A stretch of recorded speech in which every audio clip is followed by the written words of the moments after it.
오늘 본문의 3장 1절 말씀 제가 한번 다시 읽겠습니다. 그러므로 함께 하늘의 부르심을 받은 거룩한 형제들아, 우리가 믿는 도리의 사도이시며 대제사장이신 예수를 깊이 생각하라.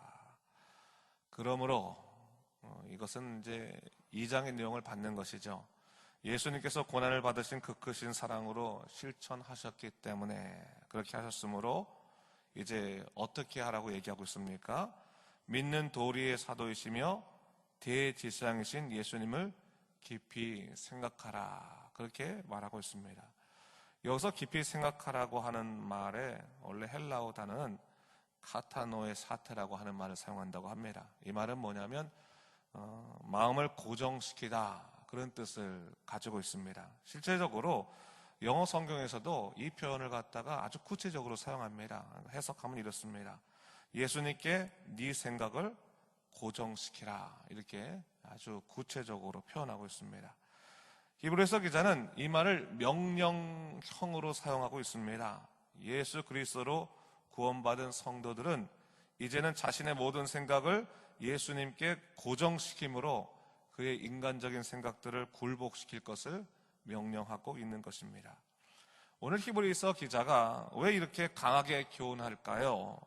여러분, 사람은 예수님에게 온전히 굴복되지 않으면 그 완악함 속에서 예수님께 거역할 수밖에 없기 때문입니다. 제가 7절 8절 읽어보겠습니다. 그러므로 성령이 이르신 바와 같이 오늘 너희가 그의 음성을 듣거든 광야에서 시험하던 날에 거역하던 것 같이 너의 마음을 완고하게 하지 말라라고 말하고 있습니다. 자, 성령께서 하시는 말씀을 듣는다면 이스라엘 백성들이 광야에서 거역했던 것처럼 너희의 마음을 완고하게 해서는 안 된다라고 하는 것을 얘기하고 있는 겁니다. 이것은 여러분 예수 믿는 사람들에게 이야기하고 있는 것이죠. 우리가 단지 교회를 다닌다고 해서 우리 성품이 하루아침에 예수님처럼 아주 부드럽고 온유하게 되는 것은 아닙니다.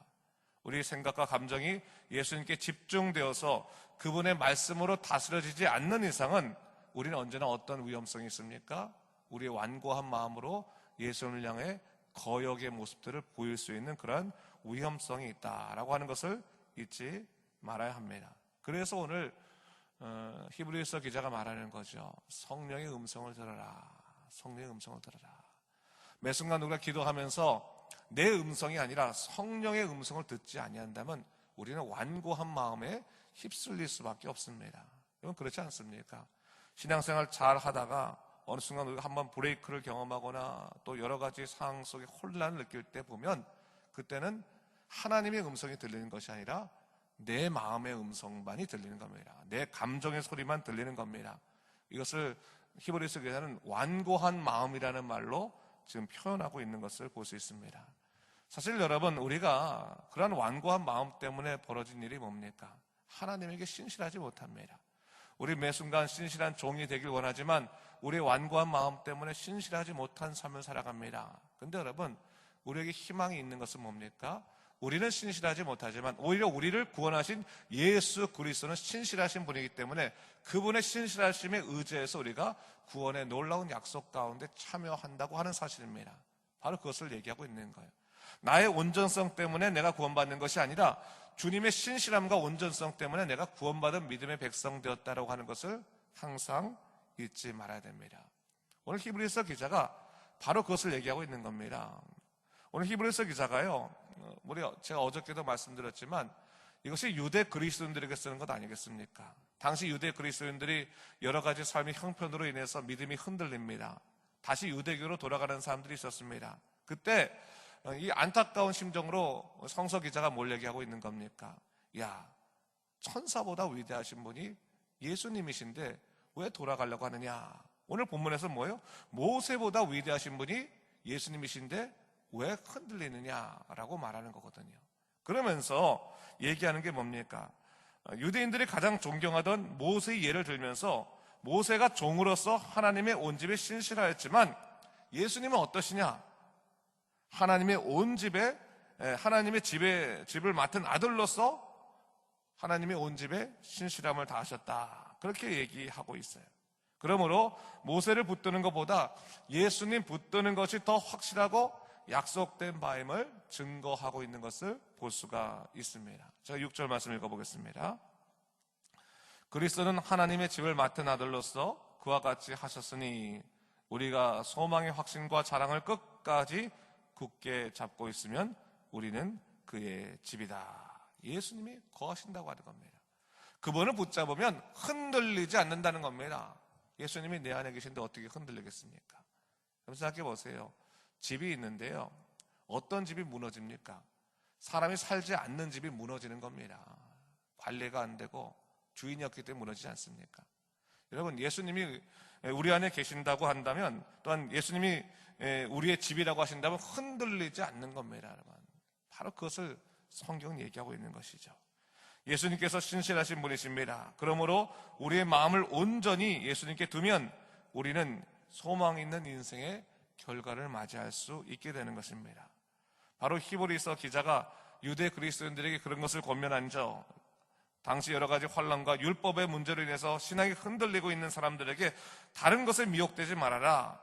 이스라엘 백성들이 광야에서 그 마음이 미혹되어서 하나님의 안식에 들어가지 못하지 않았냐. 너들은 다른 악한 마음을 품지 말고 오직 예수님께 그 마음을 확고히 할 것을 결단하라. 결단하라. 그렇게 명령하고 있는 겁니다. 여러분, 우리 스스로도요, 우리 마음을 향해 선포를 할 수 있어야 되는 겁니다. 나는 흔들리지 않겠습니다. 난 예수님만 바라보겠습니다. 매일매일 선포할 수 있는 것이 중요한 것 같아요. 우리 연약한 마음이지만 예수 이름으로 선포하는 겁니다. 예수 이름으로 우리 자신의 마음을 선포하여서 하나님, 내가 주님께만 집중하는 믿음의 사람 되겠습니다. 흔들리지 않겠습니다. 하나님 기뻐하시는 삶으로 내 삶 마무리하겠습니다. 주여 붙잡아 주십시오. 선포할 수 있는 모습들이 있어야 되는 것이죠. 자, 히브리서 기자가 오늘 또 12절에 이렇게 말합니다. 읽어보겠습니다. 함께 읽어볼까요? 형제들아, 너희는 삶과 혹 너희 중에 누가 믿지 아니하는 악한 마음을 품고 살아계신 하나님에게서 떨어질까 조심할 것이요. 얘기하고 있어요.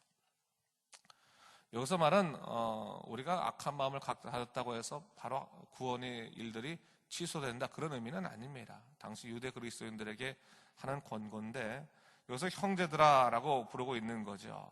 형제들아 부르면서 너희 중에 누가 믿지 아니하는 악심을 품고 살아계신 하나님께 떨어질까 염려하라, 조심하라 라고 말하고 있는데, 여기서 조심하라고 하는 말은 원래는 살피다라고 하는 그 단어의 뜻을 갖고 있는 거거든요. 뭘 살펴야 되는 것인가?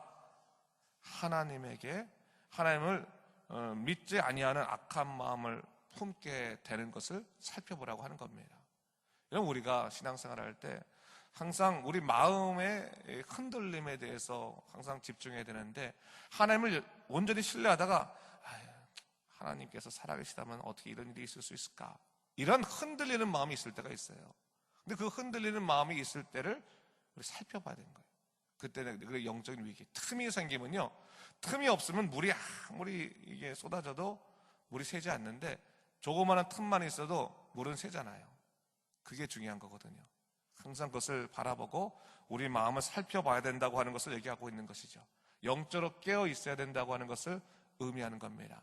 근데 그것이 우리 혼자 마음만으로는 되지 않거든요. 그래서 오늘 이렇게 얘기하고 있습니다. 13절 말씀 우리 한번 또 같이 읽겠습니다. 시작.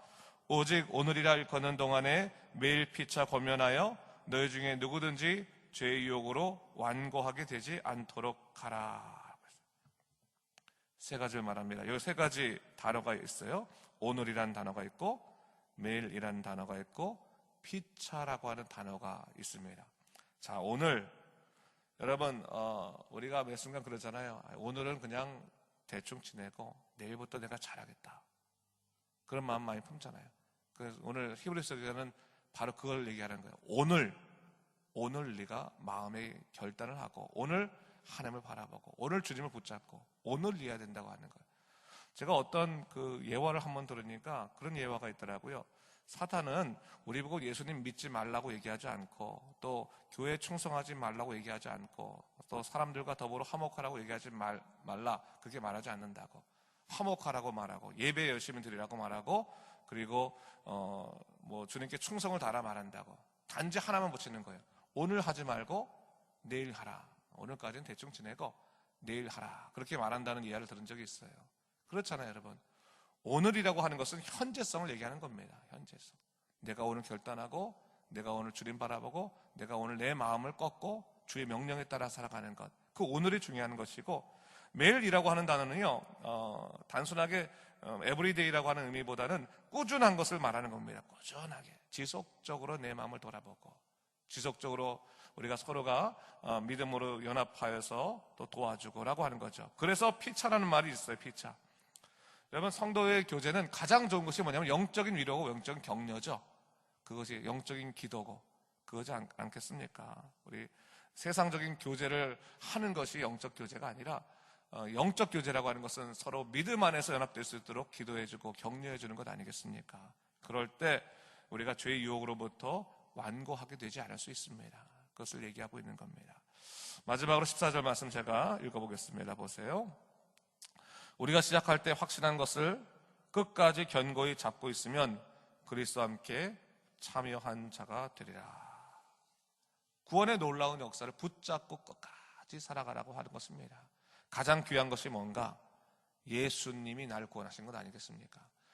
참 이상하게요. 예수님이 날 구원하신 것이 가장 귀한 것인데 신앙생활을 오래 하다 보면 그게 너무나 당연한 것 같고 그거보다 더 무언가 있어야지만 신앙생활에 기쁨과 능력이 있는 것처럼 스스로 착각이 들 때가 있어요. 신앙생활의 전부는 예수님이 날 구원하셨다고 하는 거거든요. 그거 자체가 기쁨의 제일 큰 근원이고 전부가 돼야 되거든요. 근데 우리는 어느 순간부터 그것만이 전부는 아닌 거예요. 그것만이. 그건 어떻게 보면 당연한 거고 그거보다 다른 것이 있어야지 신앙생활을 맛이 나는 거고 신앙생활에 의미가 있다고 생각되는데 사실 정직하게 한번 돌아봐야 됩니다. 신앙생활의 의미는 내가 교회 안에서의 어떠한 기쁨과 행복의 일들이 아니라 사실 신앙생활의 일은 여러 가지 삶의 어려움이 있더라도 예수님이 나를 구원하셨다고 하는 그 놀라운 구원의 사실 한 가지만으로 완전한 겁니다. 그래서 그것을 다시 한번 생각하고 그것을 끝까지 붙잡고 있으면 우리가 분명히 하나님의 안식 안에 들어갈 수 있다고 하는 것을 얘기하고 있는 거죠. 오늘 사단이 우리를 그것을 공격하는 겁니다. 예수님의 구원, 그것이 제일 중요할진데 그거는 우리가 만족하지 못하고 다른 것을 통해서 삶의 만족을 이루려고 하는 그런 모습들이 있는데 다시 한번 예수님의 구원을 끝까지 놓치지 아니하고 믿음으로 사는 영적 백성 되게 하여 주시옵소서. 우리 결단하면서 오늘도 믿음으로 예수님 구원하신 그 놀라운 역사 기쁨으로 누리며 살아가는 여러분 되시기를 주님의 이름으로 축원합니다. 기도하겠습니다. 주 하나님 아버지 감사합니다. 이 아침에 우리 말씀 속에서 다시 한번 히브리서 기자의 영적 번고에 대해서 들었습니다. 주님, 우리가 믿음 생활하고 있지만 흔들릴 때 참 많습니다. 주님, 히브리서 기자도 말합니다. 그 흔들리는 마음 항상 조심하고 예수님에게 집중해라, 그렇게 얘기하고 있습니다. 주님, 우리가 예수님에게 집중하게 하여 주시옵소서. 그리고 나를 구원하신 예수님의 그 놀라운 구원을 가장 확실한 것으로 붙잡고 끝까지 믿음 생활 포기하지 않고 온전히 살아갈 수 있도록 주여 이끌어 주시옵소서. 그래서 매 순간 하나님만 바라보고 주의 놀라운 역사만 높이는 그런 믿음의 사람의 삶으로 살도록 인도하여 주시옵소서. 감사드리며 예수님 이름으로 기도드립니다. 아멘.